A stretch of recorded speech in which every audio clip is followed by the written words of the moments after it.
εμβόλιο όσον αφορά στους συνταξιούχους? Με τα εμβόλια των συνταξιούχων. Πολλά τηλεφωνήματα πέφτουν κάθε μέρα. Να φανταστείτε εγώ που είμαι από τα 75 στα 79.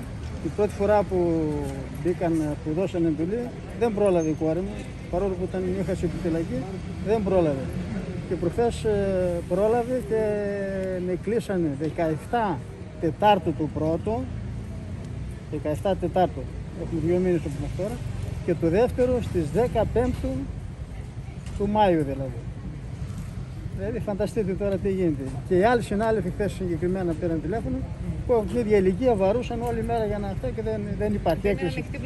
Δεν υπάρχει ανοιχτή πλατφόρμα. Λοιπόν, γι' αυτό βγάλαμε και μια ανακοίνωση σήμερα σαν συνταξιωτικές οργανώσεις.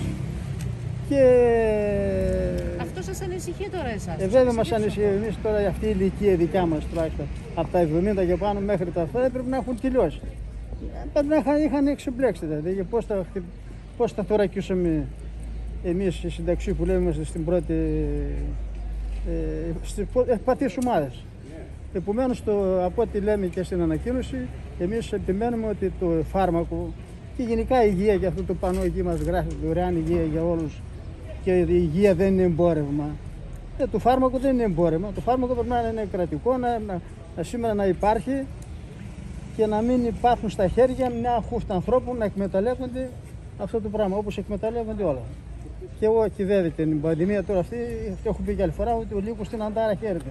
Θα δούμε πράγματα και θαύματα μετά. Αυτό θα τελειώσει, αλλά οι επιχειρηματικοί όμιλοι θα συνεχίσουν να κερδίζουν και θα χάνουν οι πολλοί εις βάρος και οι λίγοι θα κερδίζουν.